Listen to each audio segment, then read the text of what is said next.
breaks. So we're recording now. That's great. We're gonna start the morning with our first session on blasting. We'll take a break. We're gonna have a session on snow safety for trail workers, which I'm super psyched on. We'll do a lunch break. And then this afternoon, we're gonna try to pull as much knowledge as possible out of Gabe and Christine's brains while we talk about trail design. And then we'll be done around 3 o'clock this afternoon. Trails conference obviously is up at Hilltop. We haven't done it up at Hilltop before, or not during my tenure. So if you need a ADHD break, there are places to walk. There's fresh air to breathe, which I'm pretty psyched about. We'll be here today and tomorrow while we're doing kind of more of the field-based stuff. And then Friday, we'll be back at the BP Energy Center. And that is gonna kind of be more like policy planning, presentation style day. So we hope everyone can join us all week, but if you're just here for a day, that's awesome too. Thanks for coming. I think that's everything. There's a good chance it's not everything, but if I remember something else, I will bring it up. Our first presenters today are Tim George with Kijik Corp and Mike Shields, the legend himself. They're going to be presenting about blasting. Unfortunately, we are not going to blow anything up right now in the room. But we are going to learn about... We'll do a group farm. We are going to learn about when we might want to and tips and techniques for how to do it. And they've got a pretty great case study that they're going to share with us about that. So I'm going to go ahead and pull up a presentation.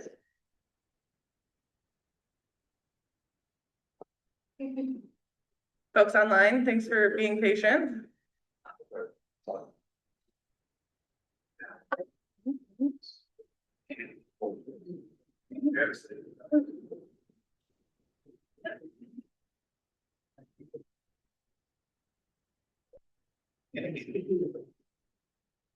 Don't look, we're scrolling back.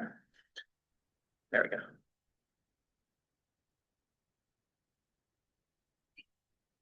All right. Where's that in? Can folks in the room see that okay? Yes. Maya, can you see that okay online? Great. To toggle, you're gonna hit the right button. Good. And we're gonna try to get you to keep the microphone with you. If I have to. Yeah. Oh yeah, you got lots of room. Yeah. There we go. All right, who's starting me off? Thank you, Tim. This ain't working. All right, good morning all. I'm Tim George. I'm with Kijik Technical Services, and this is going to be a fun little chat for the next hour and a half or so, 2 hours maybe, on a case study that Mike and I worked on 18 years ago. It seems like last week we worked on this.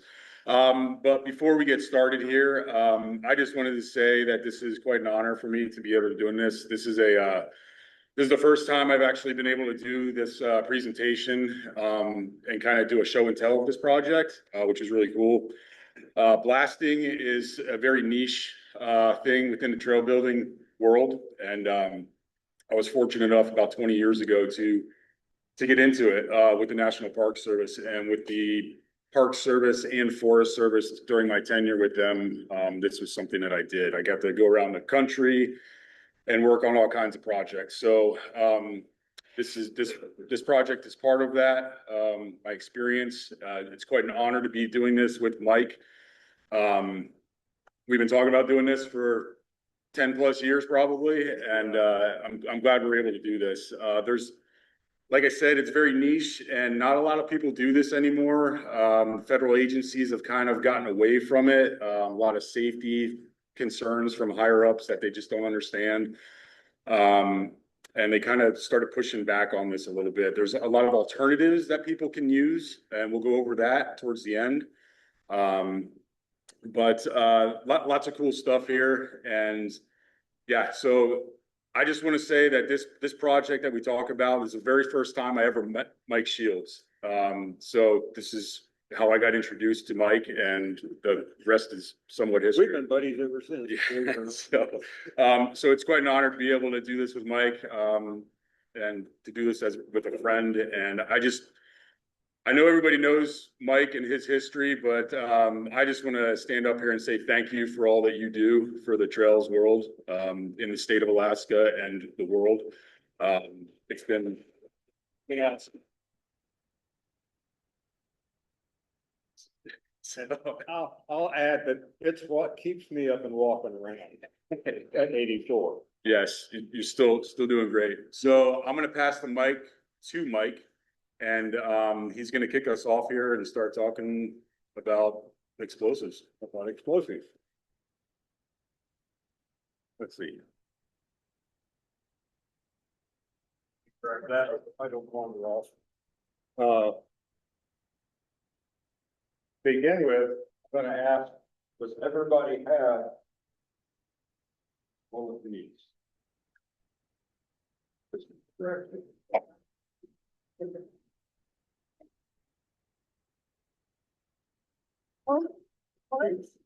Now, Haley, I'm here to assist.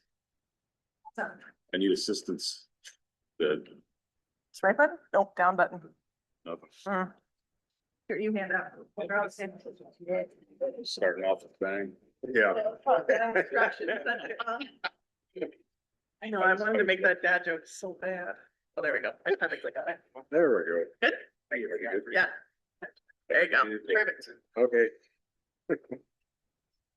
So this is our introduction. Thank you.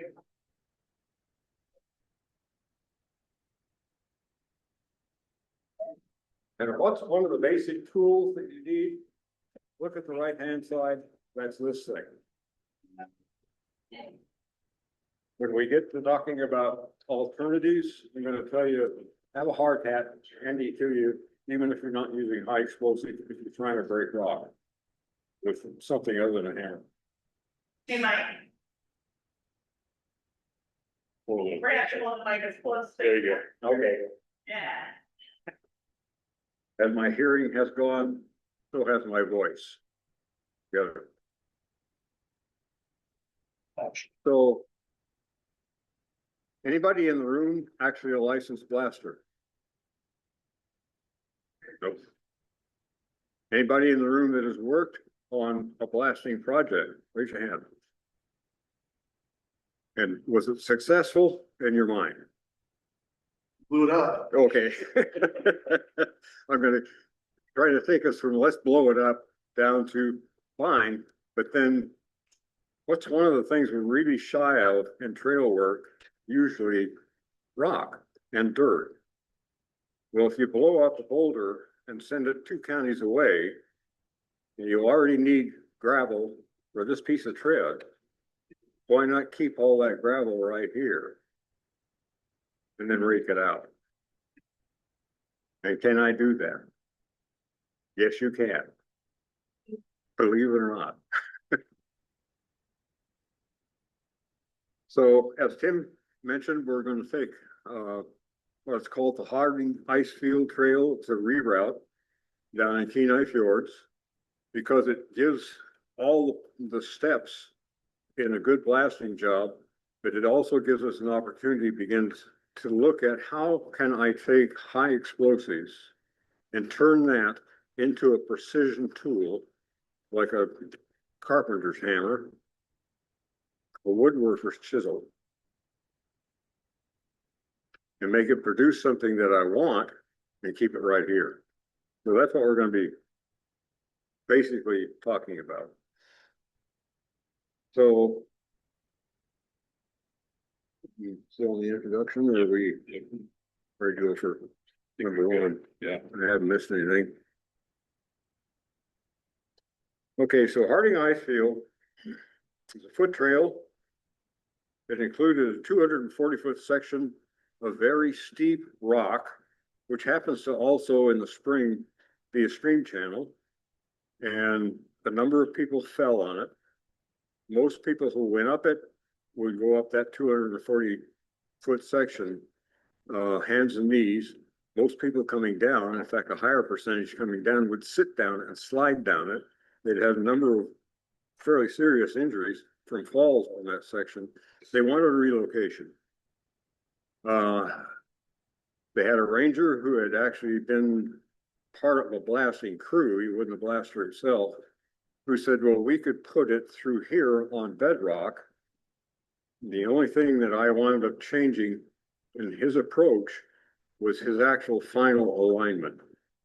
He was trying to avoid an 80-foot section of vertical rock, and I blast the trail across a vertical face. And he thought not, and I said, yes, we can. And it keeps it shorter, and it's much easier to control the grade, and it eliminates 2 switchbacks blasted in the rock, which we don't want to do. So that's the upside of the thing.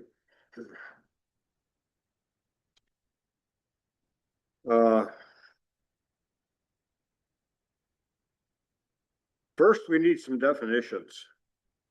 This is where we get into the physics of things. So what is an explosive? Basically, it's a mixture of a fuel and an oxidizer.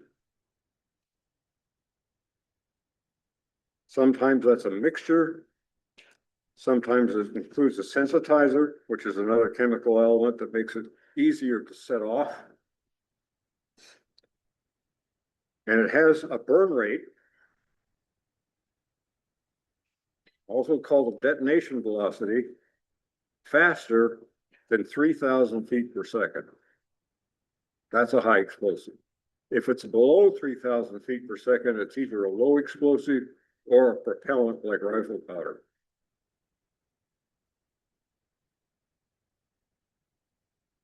The fuels, you're going to love this, can be carbon, glycerin, diesel oil, ammonia, toluene, potassium, lead, aluminum, mercury, and the packaging, paper, sacking, or plastic around the particular product. That's all designed into it to make an explosive. There we go. Yeah. There we go. Oh. What did I say? So mixtures, the best example of that that I can give you right now is ammonium nitrate, which is an oxidizer, and diesel oil. Actually, it's #1 stove oil. Mix them together, and you get a product called ANFO, ammonium nitrate fuel oil explosive. Pure mixture. Nitroglycerin by itself is its own oxygen. So the fuel component that's there is glycerin. Where's all the oxidizer? That's the nitro part.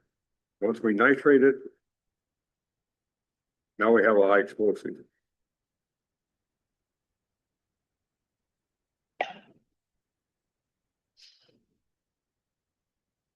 Oh, and for almost all explosives, not everyone, but most of them, the mixture of oxidizer to fuel, 94% oxidizer, 6% fuel. That general range.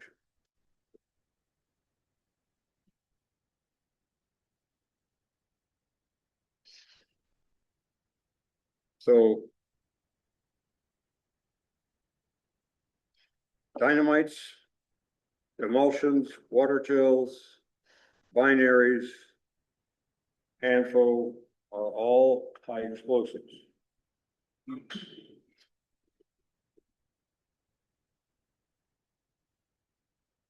And they come in stick form.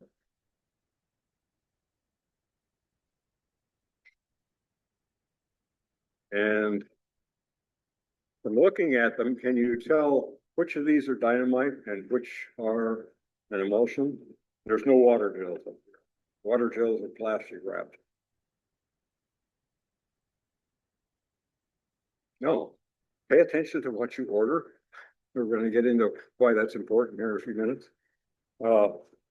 Another mixture are what we call binaries. These were a saving grace for trail crews. They came in onto the market in 1968. Kinetics International was the second company to put out a binary, and they pretty much predominated in the market for about 20 years. Ammonium nitrate but grain instead of in drills. Handful comes in 50-pound sacks. Actually, I'll tell you a little war story. In the early days, back my first experience with stuff was you bought a sack of explosives grade ammonium nitrate. And you stopped at a gas station and picked up some diesel oil and you took it out and you had a little measure with you that you could measure how much fuel oil to dump into the ammonium nitrate in a wheelbarrow. We always carried a small garden hose to mix it.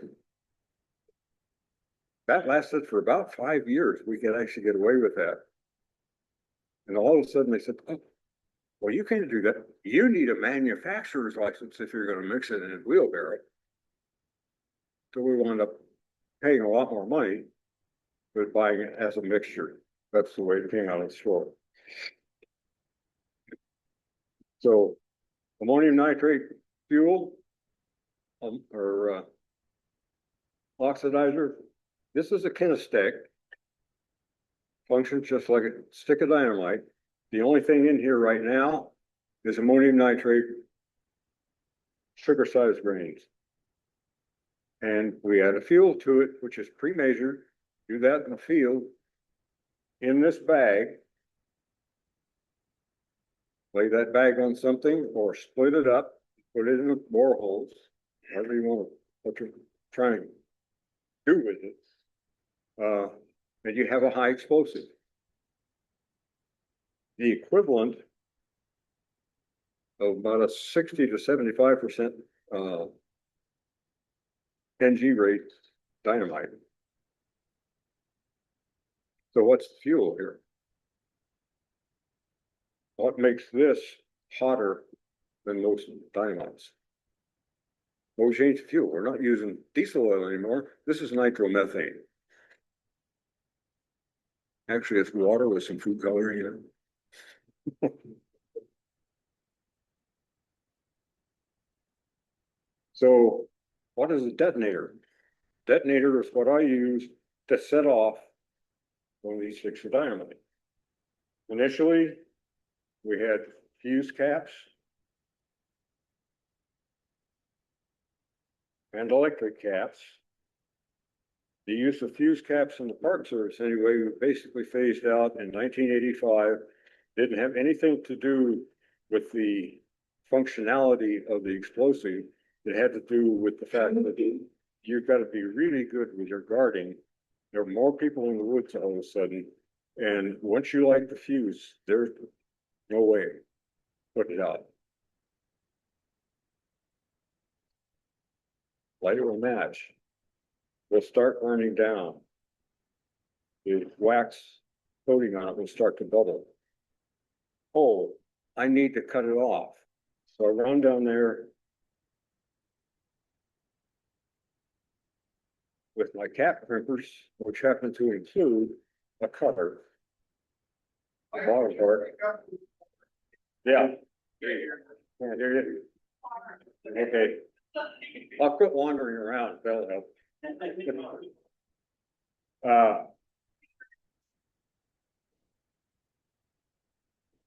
Keep going, I'm just gonna check over Max. I think we're at 11. How's that? Base. Even I can hear me. Oh, okay. Anyway, if I run down there and try to cut it off, where do I cut it? It's burning. Where is it burning? I mean, I can see smoke. I can see it bubbling. Where's it burning? 1 to 2 inches ahead of that. So if you go down and where it's obviously on fire and cut it off there, it's going to say, thank you very much. I'll burn a little bit faster. What's the delay time on those? 40 seconds per foot is burn rates, plus or minus 10% at sea level. So I've always told people, go to 5,000 feet in elevation and blast underwater. Now what's the burn rate? With fuse, the common practice was you cut a piece of fuse 1 to 3 feet long, lit it and timed it right on the site. Nothing, no caps attached to it, just. Just to get your burn I rate. want to know how fast that sucker is going. Electrics, instead of a flame going through there, this thing has a current, has a very high resistance platinum bridge wire that's immersed in high explosive inside the cap. And once it's charged with a blasting machine, like one of these, because that's the high resistance point, that's where all the energy is heating up in the blasting circuit, in the electrical circuit, and that's enough heat to set the cap off.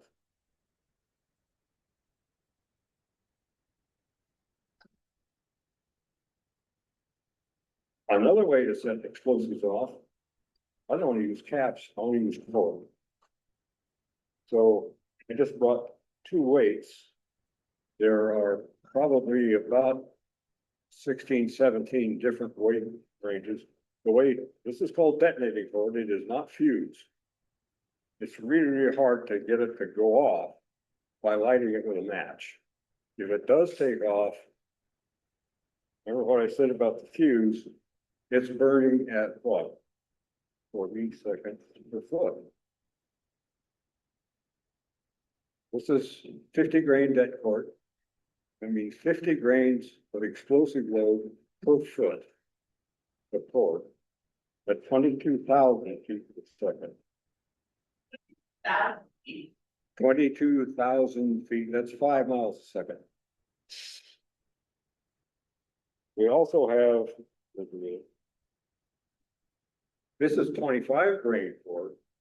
It's half the explosive load in volume, but it's going off at the same velocity. That's not really a burn, it's an explosion. You will not be hanging on to that. You know, if it fires, you don't go grab it because you won't have a hand left. It's classified as a class 1. It's class 1 explosive. Good rule of thumb, put a knot in the end of it.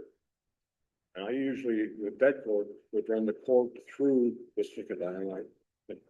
By the way, most of my charges in a hole, I take the stick and say, okay, we need a quarter of an inch, and take a pocket knife and cut that thing out. A quarter of that stick would go in the hole in the cabinet, or not. So what he's saying there, depending on the load calculations for each hole, we can, instead of using a whole stick every single time we're out there, cut it according to the powder factor calculations that we have, and then tie a fist, monkey fist into that thing, and it can set it off. So again, 1.1D high explosive for the deck cord, not to be confused with fuse. So, Say what? are you talking about cutting this? This you can just cut. Yeah, take a knife and just cut it. Yeah. Sharp knife works best. You don't wind up with it all over your fingers, and then a fly or a mosquito goes up here and you go like this, and give yourself about 15, 20 seconds and you have what's called a powder headache. Nitroglycerin is a vasodilator. It's the reason they use it as a medicine for people with bad hearts. And you'll have the worst migraine in the world, So and it will last for hours. If you can't hear, he's saying back in the day when, 100 years ago, people would, wipe their foreheads and stuff with nitroglycerin from the dynamite, and they'd have massive headaches.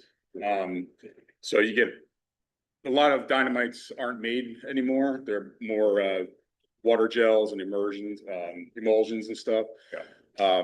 So that's what he's saying there. In order to cut the deck cord, you want to use non-sparking cutters, and anything that would create a spark has the potential to set it off, but Those are mag aluminum, so you can actually sharpen it. I'll leave that up there. And a new development on the market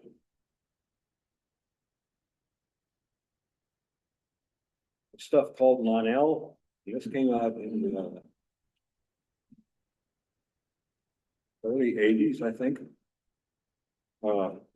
It's interesting because it's simply a hollow tube with a light coating on the inside of the tube. Tube is open. Of powdered aluminum and stuff called HMX, or Her Majesty's Explosive. It happens to be one of the most powerful explosives made. So when you shoot this stuff off, and it has its own little types of blasting chains. This is a non-L starter. Take a shotgun shell, prime it, put it in here. Got a quote runs out to powder load and rock.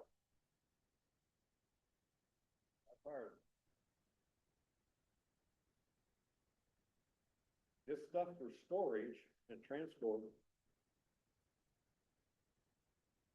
is considered a high explosive just because of the HMX content, which is around 1%.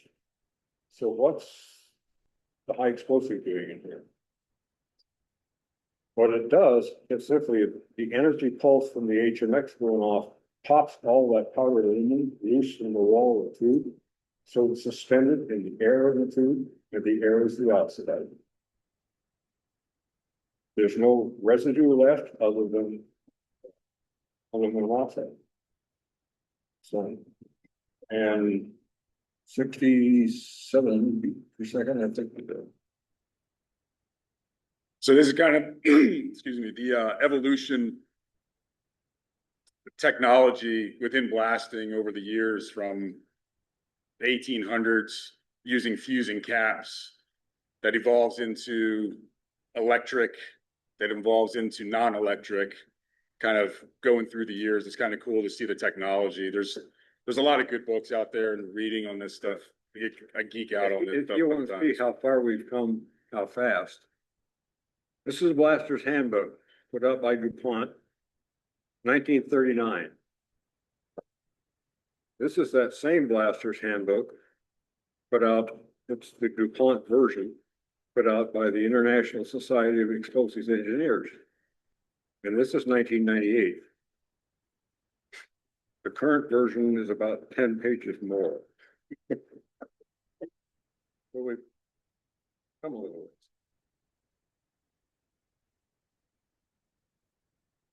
Two other explosives I need to talk about here very briefly are what are called primers or boosters. Something that takes the power of a cap and multiplies it for the power of a cord. Same thing, and multiplies it in order to affect fairly low sensitivity explosive like hand foam. I've used a lot of these things. They're called the Beta Prime. They've got the same explosive in them that's in the core of this cord. Is the business end, the primary charge, and a blasting cap mixed with latex. Anybody here have military background and know the difference between C3 and C4? This is like C4. Except there's a hell of a lot more latex in this one than there is in military C4. But I can either poke a cap into that hole or run the cord with this. And it takes the power of that cord and multiplies it by a factor of about 15 to 50, depending on what you're shooting at or in. I've used a lot of these. They're really handy, particularly if you're using very small charges. You can't really get a cap in there, or you've only got this much cord. For things like 50 pounds of ANFO, they make HDP primers. This is 40% TNT, 60% RDX. Somebody want to tell me what RDX is? Hexahydral 135 trinitro S triazine. My next guess. Also known as cyclonide. But this is really the highest density. These things come with about 1.6 density grams per cubic centimeter. and its detonation velocity, unconfined is about 24,000 feet per second. Confined, if it's down in a borehole, it'll go as high as 26,000. A lot of feet there. We've talked about delays, and I'm going to draw a picture here of the bit, show you why. But there are delay elements. They do make caps that are delays. Those caps, including non-L caps. Find a cap wire with a little tag on it like that. That tells me that this cap is delayed, period 8. You need the manufacturer's sheet to tell you what that delayed period actually means. But a number 8 is probably 12 milliseconds. So the cord comes down, hits an ignition mix in the back end of this. That ignition mix fires through a delay tube of selenium. And so 10 thousandths of a second later, the cap goes off. Your mouth. There you go. Yeah. There you go. Sorry.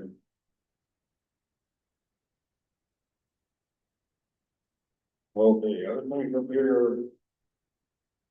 You're doing electric blasting, you're gonna need a galvanometer or blaster meter. Do not use the electrical gizmo that you run around your house and shut the conduit. How do I carry my caps in the field? Homemade cap box, it's an old first aid box. You know, simply lined it with foam. Top on, don't need to lock it. I'll put the caps in there. That's what I'll have to do. So can the caps touch each other? Yeah. Yeah. As I used to tell my wife when we went on blasting jobs together, and I would always carry the powder because it was a heavy part of the load, obviously, and she would carry the caps. It's really stupid to have both of them in your backpack, anyway. Separator. Didn't guys used to carry them in chew tins? Oh, you're thinking about, yeah, abandoned explosives. What did the old time miners use instead of that? A Prince Albert tobacco can. Everybody know what one of those things looks like? If you find it in an old mine site, don't pick it up and go, I wonder what's in there.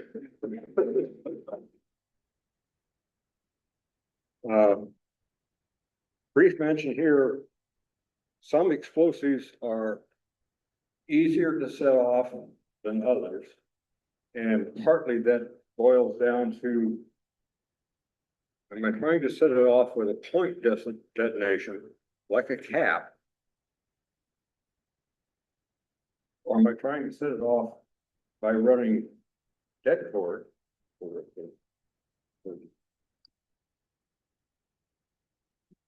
Through the explosive, and I can actually weave this through that powder, it'll go. Some explosives are less sensitive to linear detonation pulse than point detonation pulse.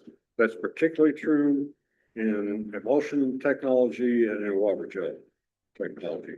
So the manufacturer will tell you that this is not rated for linear detonation. It's got to be a point. How do I get the point? Well, see, you've got a cap attached to the end of it. This one does. Connector. Or I tie a knot in the into the cord. Any questions about this stuff? What do I use most often? Well, this is an emulsion. This is a dynamite, special order, a little longer. This is your standard dynamite. 1.25 inch, minimum drill hole, 1 3/8 inches. Most explosives react to coupling or decoupling. does the explosive actually fill the hole and touch the walls of the hole? Well, with dynamite, what we always do is slit the edge of the, I'm gonna use a quarter of it. So I cut this off. Then take my pocket knife and just slit this. So when I use my loading bowl and put it in the bottom of the hole, just push on it. Don't pound it. This is a bit, yeah.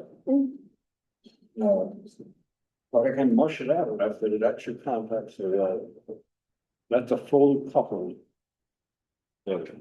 Otherwise, if air gap in there, depending on how wide the air gap is, that will affect the performance of the explosive.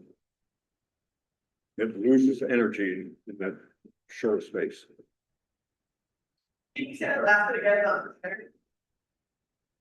Can you say that last sentence? When you smushed it in the hole. So Yeah. coupling to make sure that when you have the hole drilled, you want the whole product to be touching the walls of the hole. Yeah. So in order to do that, slit the bottom, give it a nice little smush down with the loading hole, the pole, and then you have coupling going through that whole thing. You can create air and it just doesn't, Well, and depending on what you're trying to do with that explosive, you may want it fully coupled in the hole, or you may not. I want an air gap. again, using that precision mindset that you can control how much product you're putting in there based on powder factors, what you want to affect, how you want to affect it. Are you cracking it? Are you pulverizing it? There's so many different things that you can do with it. And that's where, you know, a lot of trial and error, case study stuff that comes into play. So that's the fun part, figuring that out. Yeah. Let's see. So. So you just got about 20-minute education in explosives that basically, anytime we did these trainings with the feds, it was a 40-hour course. So these trainings that Mike provided, that others provided in the Forest Service, throughout the country, are typically 1 to 2 week classes that we go through. Including field exercise. Plus field exercises, transportation, storage, all the different things. He mentioned the transportation. You always want to keep these things separate, never have high explosives going with the caps. When we're on the trail crew, we have somebody, like he said, you know, he would hike with the powder, his wife would hike with the caps. You want to Right, just don't fall down. Yeah. You want to. Throw the backpack. Watch out for lightning storms. Like there's all kinds of environmental concerns that you got to take into play. So this, as we're going through this, you can also see there's a lot of positives and negatives, just like anything in the world. But where there are so many positives with high explosives and low explosives, you have to deal with transport. You have to deal with training. You have to deal with licensing. You have to deal with all these things. We'll touch on that in a little bit, but you start to see the patterns here, and you're like, well, this is great. We're talking about this, but in reality, who's going to in this room would actually be using this stuff? So that's where you get into the alternative stuff, where you don't need licensing and transportation issues and storage issues. There's so much that goes into it, and that's where I think a lot of the feds started to kind of go away from high explosives. Mike, on his experience, was he had one of the first 2 licenses for the National Park Service in late 60s, early 70s.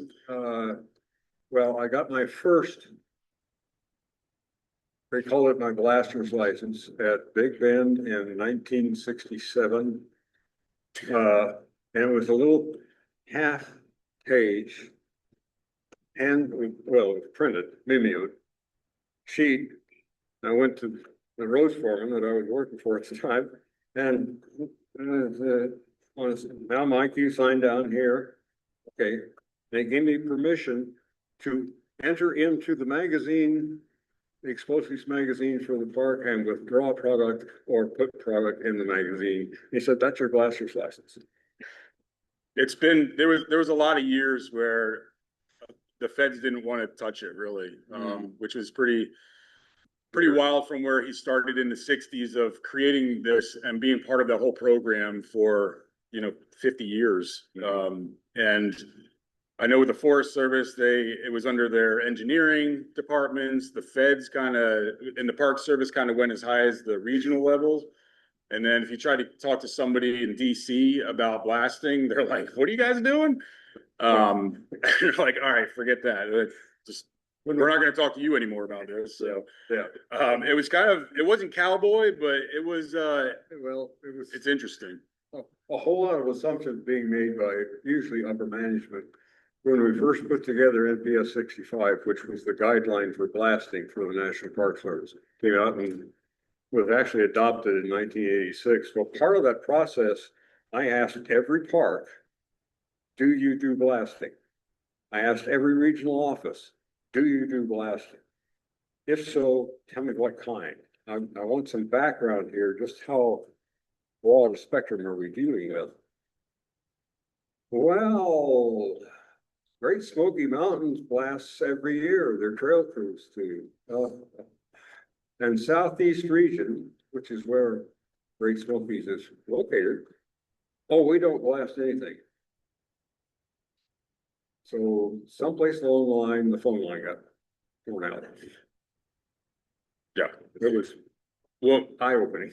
we'll try to avoid going down rabbit holes of within this. There's a lot to go down. So the next one is actually, so now we got a little bit of background on what is an explosive and detonator. What is a blast essentially? Yeah. So what is this explosion? Bottom right.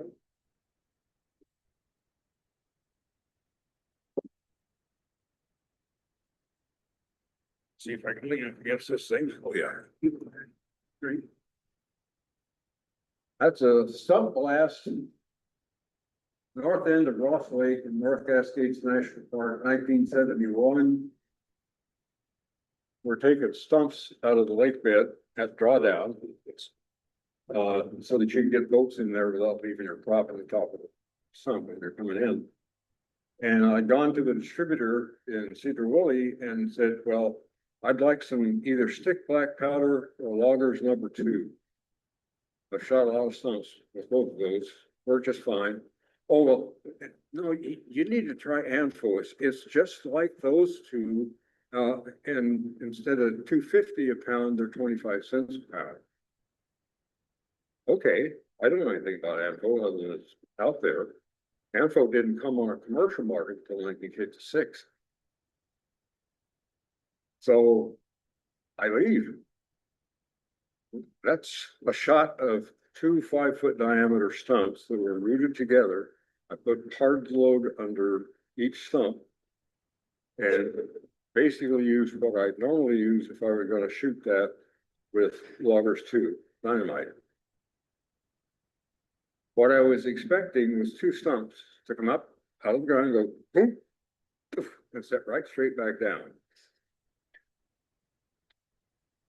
One of the flying pieces up toward the upper left went 1/4 of a mile and came down to the roof of the ranger station.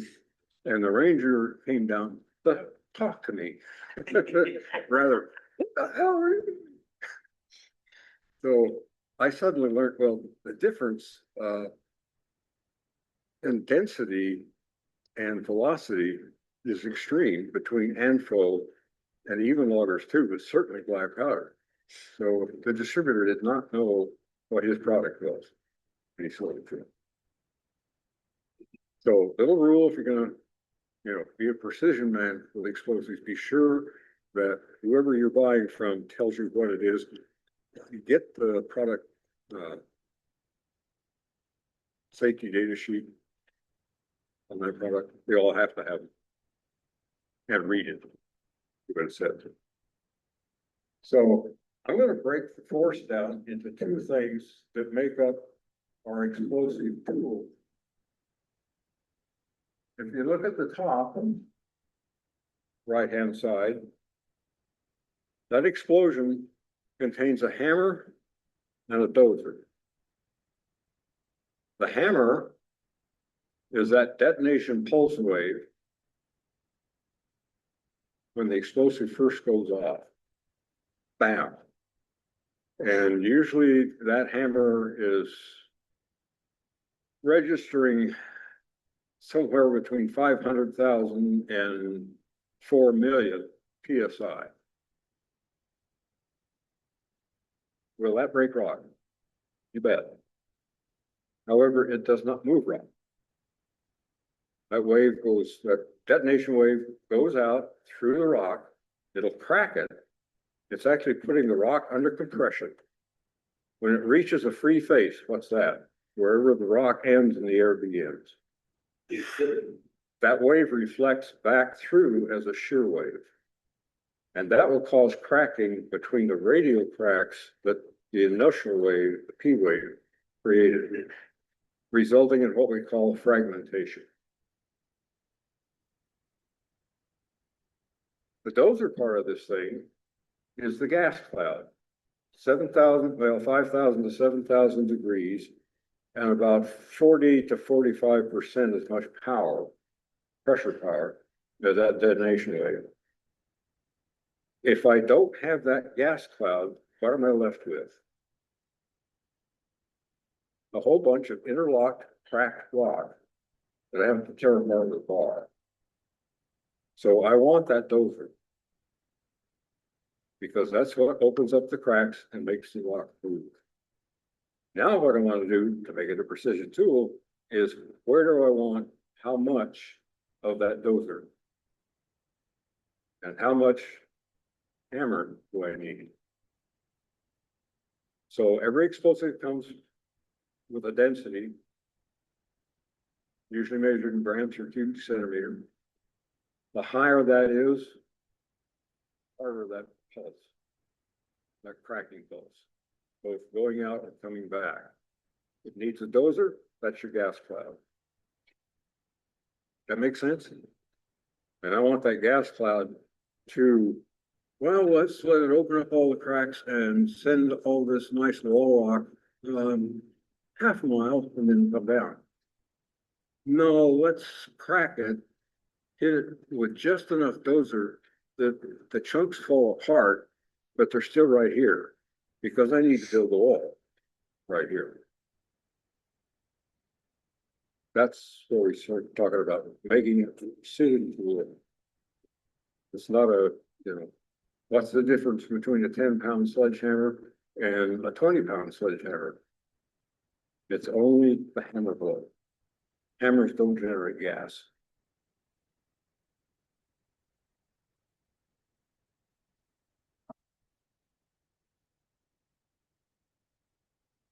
So some examples here for high explosive.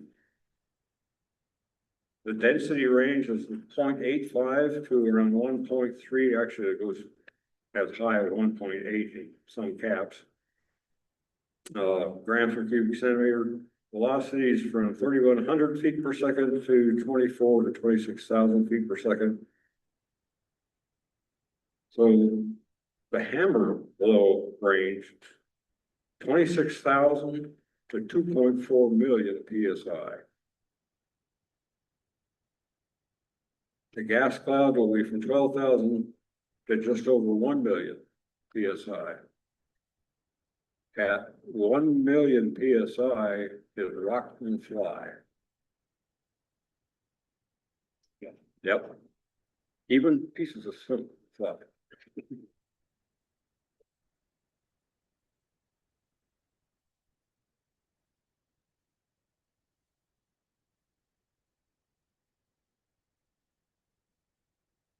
Got to keep my brain.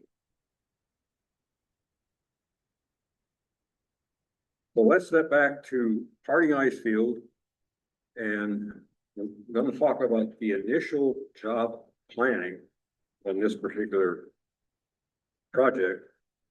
And most of this Tim was not involved in, so I'm going to shoot it to you. I already told you Ranger flagged it. The park contacted me, and by this time I'm retired. And can you come help us with this? Well, at first, what they did was send me photos where this guy thought he wanted to go with it. I'd been up that trail a couple of times before. And so I said, yes, it's feasible. We could get through there. But I can lay out a route, but I'd prefer to do that with whoever the blaster in charge is gonna be. It's not gonna be me. I'm retired, I don't hold a blaster's license. Well, we're all set for that. We've already drafted a contract. And we're just preparing now to put it on the street, for somebody to come in and actually do the work. And I said, let's slow down a little bit. This is Alaska. And so if you're gonna put it on the street, what kind of a contract is it gonna be? Is it a request for proposals? Or is it low bid prevails? Well, it's gotta be low bid prevails. That happens to be bullshit when it comes to things like blasting. No, pardon my French. No, don't pardon my French. Well, I said, well, I know of 3 parks that have trail crews that do this kind of blasting with a fair amount of regularity. Every year to every 2 years. They're putting in reroutes, they're working a lot in heavy rock.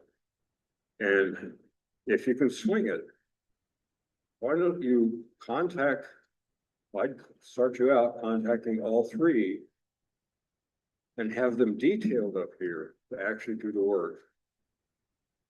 And lo and behold, the regional office went along with it.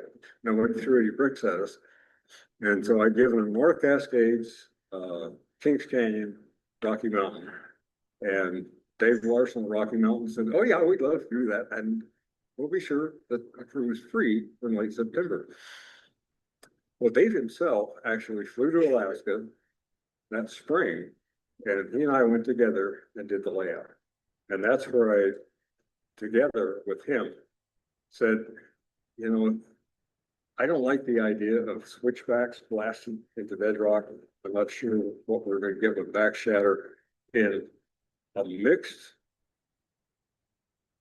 high density siltstone and gray wacke, which is just shy of being a component. So let's take it around, and for 80 feet, we're going to go across vertical rock. We're going to blast a bench. Okay. Lo and behold, in September, this guy with Dave Larson and Jeremy and Luke show up in Kijik Fjords. I am put in a contract at that point as technical advisor on the job. Who's the job boss? And I insisted on this, by the way, with the part. The job boss is Dave Larson from Rocky Mountain. It's not me. I advise, but the final decision, I want that in the hands of the guy that's going to punch the trigger and make everything go bang.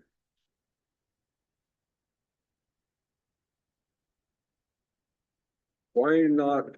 I have 3 other reasons not to contract it. The first, well, I already mentioned that it needed to be a proposal, not a little bit prevails. B, if you're hiring a company in Alaska to do this kind of a job, they don't really have blasting, trail blasting background. They're quarry blasters, they're construction blasters, they're mine blasters. And so you're going to be paying them probably pretty good money for a fairly steep learning curve on their part. They'll learn a lot, and if you don't mind paying them for it, fine. But if they screw it up, I'm sorry, you just won't farm. So that kind of get it. And my third point to the park and the regional office was what got us Dave Larson. Pick a detailed crew. Another thing I'll mention right now, because we're running a little bit behind schedule here. When I've taught blasting in several of the smaller parks, Wind Cave being one of them, Well, we need to set up our own blasting program then, because we do this kind of work every year. And in their case, they were blasting buffalo walls. Blasting dirt, basically. Yeah, right. Yeah. They're blasting dirt, basically. The buffalo walls. And the expense of setting up the program, getting people licensed to do this, coming up with storage and transportation equipment, record keeping, contract this. I mean, you've got farmers around here that can do this kind of work and be glad to, and they probably hold a state. Well, I don't know about the Dakotas. They probably hold glass license of some kind. But there's no reason for you to invest in this when you can either reach out to your local community and get it done, or you can detail somebody from another part. Don't overkill it.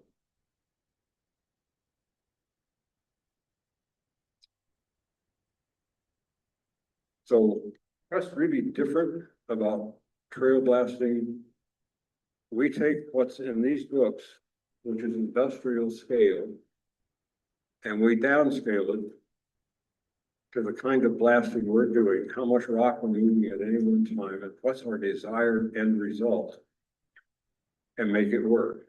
And I've been told initially, well, you can't do that. You can't drill holes that shallow and get her to do anything. Well, I got news for you. I'm gonna drill a lot of holes that were 6 inches or less deep. That did just exactly what I wanted. You can't use delays. Your patterns are too tight. And the classic one is, well, you're not drilling a proper pattern, which is a 1, 2, 3, 4 holes and an offset 1, 2, 3, 4 holes in straight lines. I said, no, I'm letting the rock surface tell me how it tends to fracture. And I'm doing what's called random patterning. I'm picking on the rock and having it set for the hole to go, not a drawing it for. Be creative. And by the way, that's a longer learning curve, but it's much more fun. Hey, Mike, we're at 10.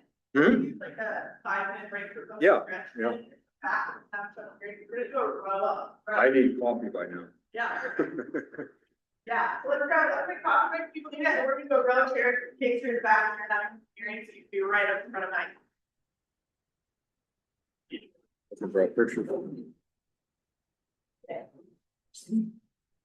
Why were they blowing buffalo walls? They making them? Yeah. Don't buffaloes make them? Buffalo can't, but they have a. They hand it down, but Uh-huh.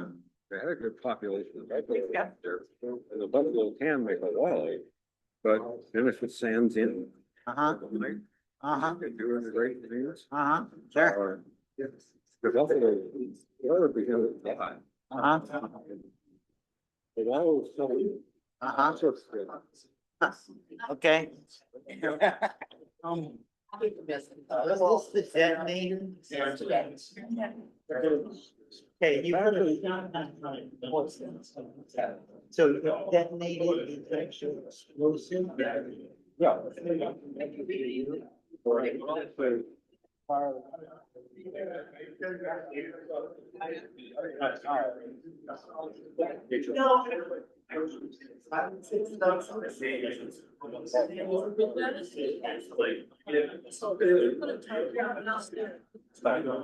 Yeah. Go back with the guys in the US. Being more the you know. Yeah, let's go talk about that. Why is it? So talking about the assessment. But are you gonna? That's 5 minutes.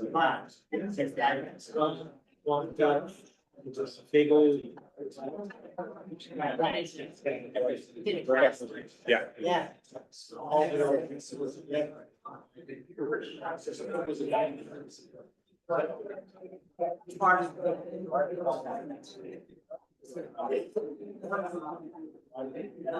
Right, again, go nice and so high. You can fire. Well, the thing is, so. Low tech. I don't know. Fire now. Now.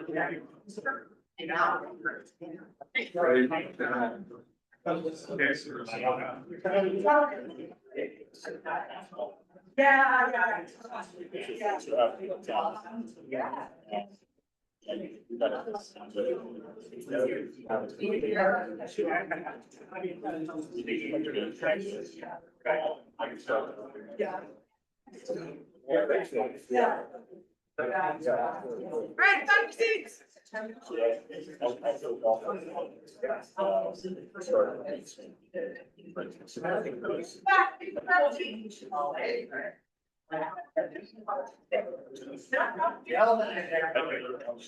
Yeah.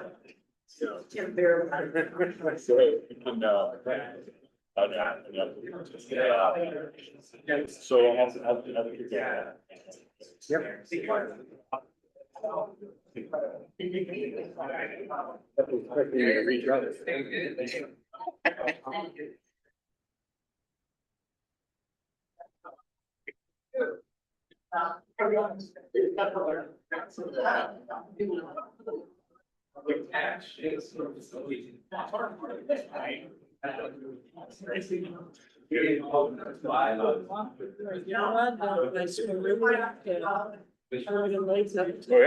Yeah, yeah. and Will Brennan said that you were the guy in charge of that. Did you just do it recently? Just last week. Everybody? Yeah, I want to talk to you about that. Yeah, but awesome. sweet, thank you.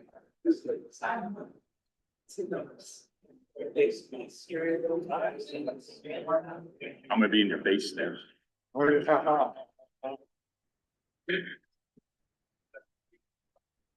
Yeah. You know that.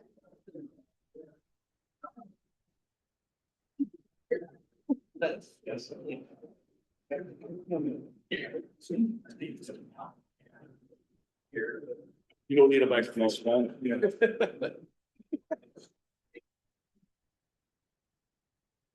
All right, cool. So I'm gonna step back, and go to that job, the planning of the job and stuff.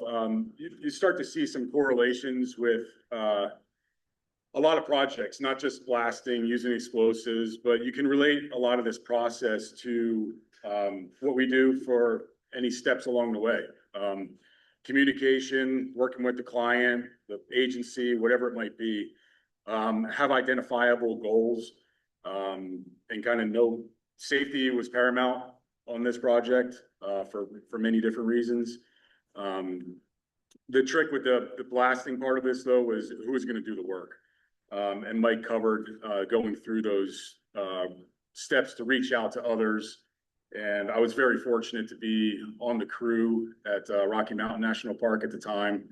I didn't even know my boss, Dave Larson, came up here, for a site visit. It was crazy. It was in June. We were out in the field already, so, it was pretty wild. So, and then going into that, trail blasting versus industrial blasting, Mike touched on this, the small scale of it and how precise we can be on this. There's using alternative braking methods as well. I'm sure a lot of you can take a lot of this, skill set of reading the rock. How many people like to get it? Alaska, we don't do a whole lot of rock. I know some folks have gotten into it a lot more in recent years, with some projects around the state, but typically here in Alaska, we have not had the rock projects that we had down in the lower 48. Unfortunately, a lot of us love building in rock. It's the most sustainable type of surface. And, so when you start to read the rock and read fracture lines, weathering, all those types of things come into play, whether it's with using explosives or just trying to break rock with a hammer. How many folks out there kind of know the different type of rock that you're in? you know, the density, the sonic velocity of what this stuff breaks at.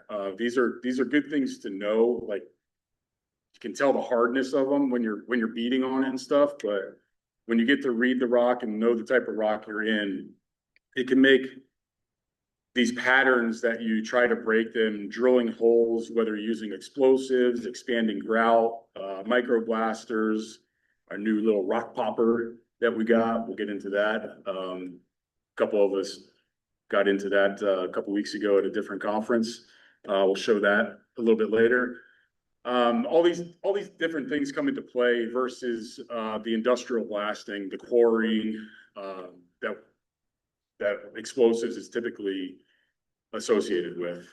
I've done some projects where I think the most holes we've done are probably 500 holes. We were doing parking lots at Rocky Mountain, the Lumpy Ridge parking lot, if anybody's familiar with that. It's a new parking lot we built 20 years ago. So those were big blasts. Pretty similar to quarrying, but you know, we use random drill patterns. I think we're more intimate with the rock than industrial blasting. Talking about the different environments, you know, there's humans, animals, ecosystems that we're in, all can be affected. We have trail guards out there. If deer comes walking through, or an elk or a bear or whatever it might be, you know, we go through a whole entire process of shutting down the operation. Communications paramount during that whole operation. So there's a lot of things that come into play to protect human life, animals, and the ecosystem itself. We just don't want to create a crater out there and a giant hole in the ground. So as we move into this actual project, the team that I was on accepted the challenge, and like Mike said, Dave Larson came up here in early June of 2008 and went through a couple days working with Mike, doing test holes, checking out the rock type, the route, and whether or not that was the appropriate alignment that they wanted to do. So they did a couple test holes, did some hammer testing, and they found that the route was to be shifted across the vertical face for that 80 feet versus the Rangers long double stacked switchbacks to avoid that spot. So we were just going to go right through it. Awesome. This rock was a lot of gray wacky. How many of you have been in that gray wacky material? Peninsula, more or less, in interior Alaska is where you'll find that. A lot of weathered rock. So that's what they found out. They were up here for a couple days, and you know, Dave came back to the crew in Colorado and asked me to come up here, and so I was very excited about that. He didn't say no. I did not say no to that. As a side note, I was going through a lot of things in my life. This project changed the trajectory of my personal life and my career. And that's why this project is very important to me. And I like I said, like I remember this like it happened last week, because there was a lot of things in my life that were not going well. So Dave, I owe a lot to him and to Mike for taking this on, which was really cool. So I'm very thankful for that. Go ahead. Okay, I'm gonna jump in about sonic velocity. Sure. So Mike wants to talk about, you know, the sonic velocity of the results that they came up with here, and the density of the rock and how we were gonna, what they found on that site visit. What we're trying to find out is, when I'm choosing an explosive, if I choose one with a detonation velocity much higher than what's called the rock's sonic velocity, I'm spending extra money for no good reason. So the rock sonic velocity really is what controls how much effect I'm gonna get in the rock. So how do I find out whether I'm dealing with soft rock, medium rock, or hard rock? I bang on it with a hammer and listen. It goes bing. That's hard. It goes boom. That's not nearly so hard. It goes boom. That's soft. So if it's soft, it's probably got, what is sonic velocity? It's the velocity at which a sound wave will go through that rock medium, will be transmitted. And if I can match that pretty close, I'm gonna get the result I want. So if it's really hard rock and I stick black powder down the hole, I don't expect much to happen. But then there's another good blasting term called shotgunning, which tells you did it wrong. Which then the hole goes boom, and no rock breaks anything. It just empties itself. So there's one of these with me. So I'm here. Oh. What are we doing? Oh, we're just talking to the internet for a second. There we go. You're set. Great. Touch it. I think it's just the internet being the internet.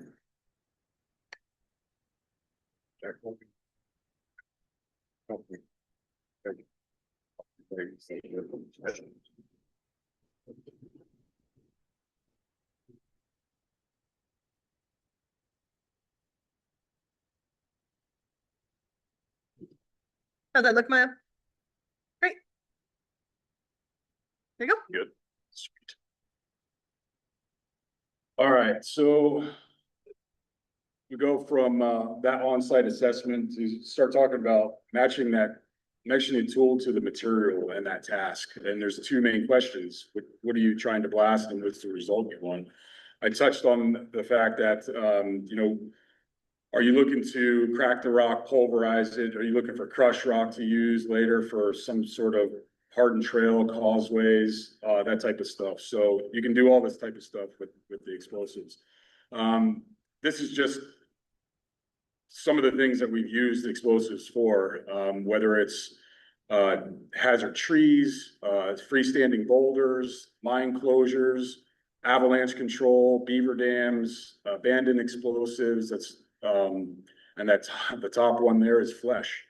I don't know how many folks have maybe been involved with it, but a lot of times throughout the years when mules and horses have been used, sometimes they die. What are you going to do with that animal? Well, you get rid of it. So Grand Canyon did it a lot. I did a brown bear down on the Chugach, and there's a right way and a wrong way to do it. So, some of you may have seen the whale video from years ago. That's how not to do it. So there's certain, again, using explosives as a precision tool, and a lot of this is what we can do with that. So going back to the Harding ice field, the on-site management, I mentioned safety was paramount to this. Coordination and communication amongst the various crews. We had, I guess, 13 to 15 people working on a, say, 1,500-foot stretch of trail. So it was a challenge to make sure that everybody was safe, knew what was going on. Again, that was delegated to the blaster in charge. They have the ability to say, go, no go, stop, all that kind of stuff. We had the agency reps, we had consultants, we had visitors. You have to designate a lead, and that's just with any job. You got to have who's the lead on this job, whether it's using explosives, blasting, or if it's just a crew out there working. Who's in charge? So that fell to Dave Larson. And this happened in early September. We had a month planned to be up here. And SCA had already worked on a section of trail that kind of where the trail had stopped. And it literally came up the trail and then just went right on that steep face that we had talked about. It was amazing. I can't believe that people actually went up that, when I first saw it. So when we got there, we established a perimeter of where we would basically have guards for any shots that we did. So we closed the trail down. It happened in September. Kenai Fjords is basically slowing down with their operations for the year. So it was a great time to do it. Obviously, we dealt with rain down there. It rained every day. So doing this in the rain was something new for the folks on the crew that had not experienced Alaska before. So that was fun. I had been up here before, so I knew what I was getting into. So we set up the perimeters. We drilled for, I think I was on the boon jar for 3 weeks straight. You could see me roped in there. I always like, it was fun putting this together because I saw photos of myself from 20 years ago and I was like, oh, it's like, I got some work to do. I had more hair, a lot less gray, weight at all. But it was going through this, some of these things, it was amazing that we were doing this. You know, I woke up in the middle of the night with my hands cramped, literally could not move them because I was gripping onto the boom jar, just jackhammering away, being roped in for 3 weeks. It was amazing. And having nightmares of it. But these days, this was kind of before a lot of crews started taking out generators and the cordless drills and the Hiltis and that kind of stuff. So I don't even know. We definitely weren't using those in 2008. Some crews probably were, but we had these boom jars and they worked great. We had 2 or 3 of them there. We brought some up from Colorado as well, because we knew they run. If anybody's familiar with these things, they're very temperamental. So we wanted to make sure we had some good running machines.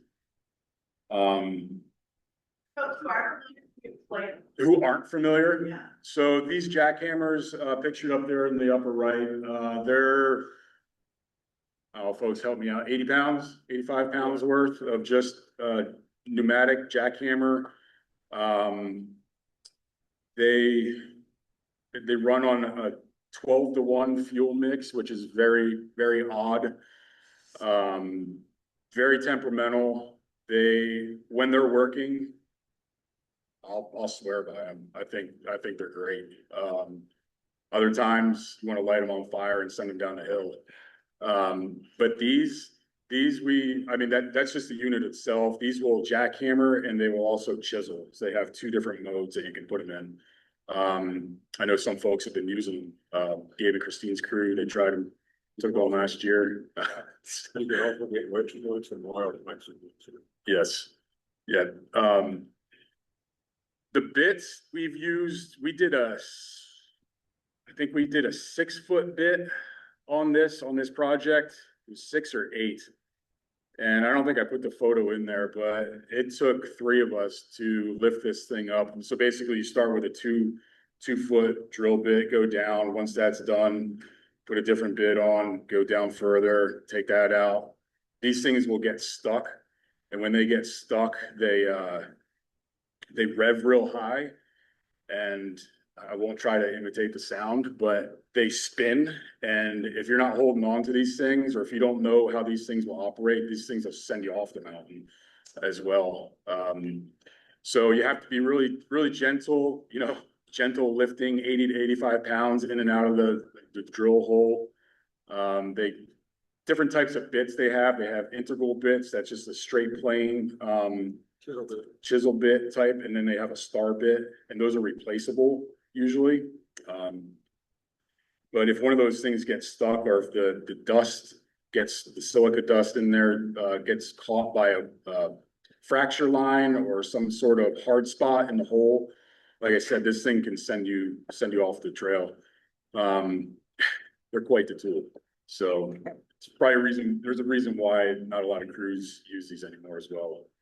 So Just very briefly here. We had 3 drills on the job. 2 that were brought from Rocky Mountain, they worked just fine. The third one, Kenai Fjords actually had a boat jar, and they told us, but it doesn't run, it doesn't run. And, okay, it doesn't run. So I think about the second day that, when Dave Larson and I were there, they brought up their drill and said, it doesn't run, but here's the drill. Took the drill bit out, the damn drill. And then got a little piece of wire. I took the plug out of the air hole at the bottom end. Yeah, so at the bottom, there's an air hole where it's basically the jackhammer is creating downward pressure, creating air that's blasting through the hole, and it's blasting all the rock dust, silica dust up. And if that gets clogged up, it'll start to rev up, and it won't drill properly, and it'll get stuck, and then it'll spin the whole machine. Mm-hmm. And then, Yeah, and they were almost at the point where they couldn't start it. yep. Begin with. Just check your rivets, make sure that they're actually, that hole is open. The other form of collaring, is rock dust itself. And if it's fairly fine rock flour that you're getting out of this and in the gray wacky, we're getting a lot of lines there. That stuff will actually, more by heat off the end of the drill bit. It'll collar around just above the bit, around the shank of the drill steel. And you're in the hole and you can't drag that damn thing back up. Unless you pour a little water in the hole and get it to turn into a slurry. you can go around places in the country and, you can find old drill bits that are just stuck in the earth, stuck in the rock. I worked at multiple national parks where you just leave them. Take the boom jar off, or take the drill unit off, pneumatic, whatever it might be, and that thing's there for eternity. There might even be 1 or 2 in Kenai Fjords that we drilled, and we put those 6-foot bits in there, and that's what we're using basically to anchor off of. So, you know, I was roped in for almost 3 weeks, hanging off of this cliffside here. And yeah, those bits might still be there, actually, now I think about it. So, I'm not gonna go over. yeah, it might be hard to get up to that point now. So from on-site management, I mentioned how we were roped in with drills, blast radiuses, sequencing, the chain of command. Mike was there as a consultant, and we all basically got to work. The execution of this, you got to be adaptable to the conditions, to the results. You learn from that, and you improve your results. So in 10 working days, we were done with this whole project, which was pretty awesome. We were there for essentially 3 weeks, and we got to spend the last week traveling around the state, which was really cool. I took the crew out to my place in McCarthy, which was, they were pretty stoked about that. So yeah, so some of the things that we did learn about this, we typically do a test shot anytime you're doing any sort of rock work, or you're just trying to figure it out. Even if you're using machines or handwork, whatever you're doing, you're testing yourself out for the limits and your results. And you say, okay, is this working? Is this efficient? If not, let's change this and let's get better at it. So we do our first initial test shot, and I don't know how many holes it was. Mike's got it written down in the technical report here, but it was several holes, and we just tested it out, checking our depths, checking our powder factors, and then we start to literally let it rip. So, Real quick. So what is the powder factor? How much? It's how many tons of rock are affecting per pound of explosive in the hole. got it? Yep. So that first shot, we did relatively small. You can see kind of the results on the bottom right photo.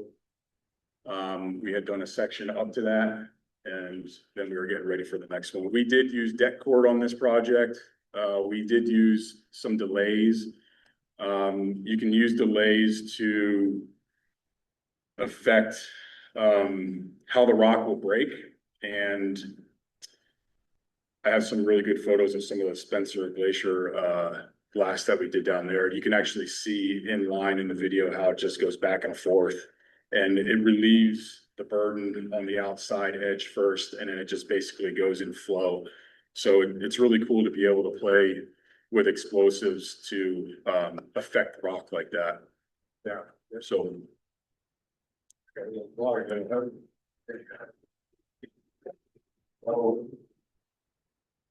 looking, since these fires.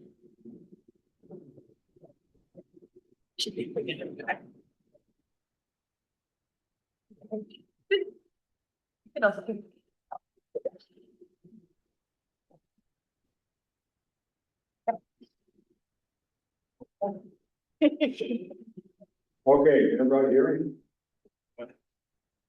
So we're looking.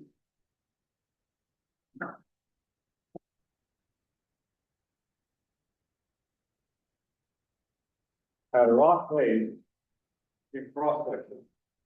And I want to break all this rock out of here. To line up with the floor. About here. On this end. When the cork goes off. It'll crack all this rock. And then inertia comes into play. And the rock will hesitate depending on how much there is between here and here. About 1 millisecond per foot. So if this is 3 feet, this thing went bang. Gas cloud is produced. When does the rock start to move? It's starting to move. 3 milliseconds later. So bang. Now, if I fire all of these simultaneously together, what happens with wave reception and rock movement as they go back this way?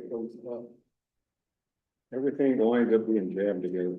You have one big pile. You tend to get a lot of high arcing fly rock, or something like that. So what I'm going to do with this particular shot, this one goes off instantaneously. I got 3 seconds, and I've got a 5 milliseconds delay in this hole. 10 in that hole, and I'll say 15 in the back. What I'm allowing it to do is break and move the rock just sequentially. The end result being that I don't get what's called back break or back shadow. I want this to be a solid face. It's not leaking big boulders. Well, the way you accomplish that is to get all this stuff taken care of before that final hole fly. It's also your best method of control fly rock, big stuff. I see you put a double load with smaller charges in that last one to make the clean wall. Yeah. And we notice that what I'm going to demonstrate over here, this is a fully coupled charge. These are all decoupled charges. They're smaller diameter than the hole is. So in this case, at the bottom, that explosive doesn't have to go through an air. Bang, it's right up against the rock. Every charge above that is partially pushing. What am I trying to do there? Keep this in fairly even sizes, but also don't send it to the next point. This is called deck loading. I'll have one piece of deck cord that comes down. I can delay the hole all three charges. 4. When it fires and it goes down, bang, bang, bang, bang, all within less than 1 millisecond to the bottom.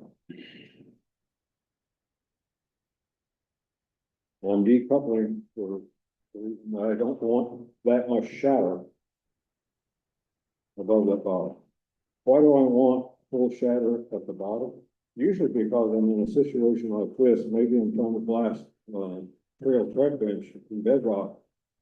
And my end result, I want to be a flat, sheared off floor with solid, but with a bunch of retraction in it.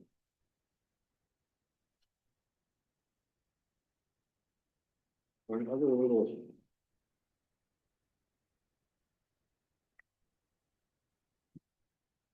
quick thing we'll put here.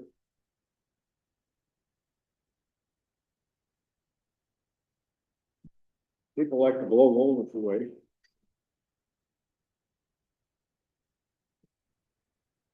Is boulder sitting in the middle of the trail. Let's just get rid of it. So I put a charge on top of it. And make it go bang.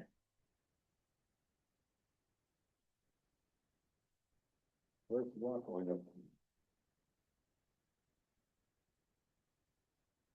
Or if I put a small charge, spread a little, out a little bit thin on top of it, and a little bitty kicker charge against the back, my slightly larger kicker charge against the front.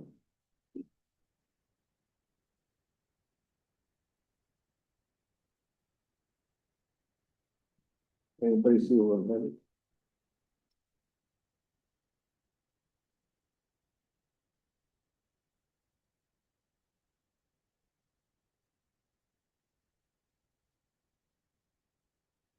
So let's look at fracture pattern.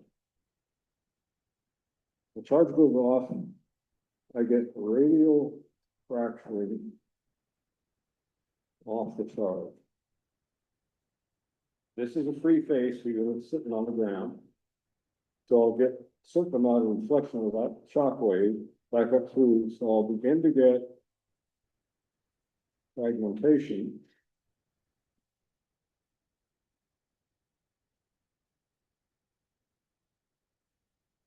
And so, but it's going to be pretty big. And it's going to be odd shaped. So the idea that my big with wall rock is maybe the question here. If I do this, got the same radial fracture pattern going from different directions.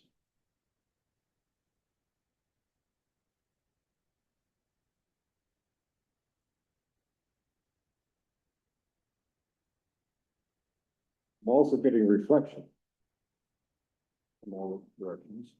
I'm also getting what's happening in the gas cloud. What happens in the gas cloud here? The gas. I mean, pretty much all the gas in this dead area was the same going up in the air. It's the fact that least resistance. So it'll spread this apart. It'll probably kick the tops way off to the side. Bottom will be left. In this case, I'm going to fragment it. This is going to vent. This is going to vent. As it vents, it'll leave this stuff, which at this point, let's introduce the shear wave going through there.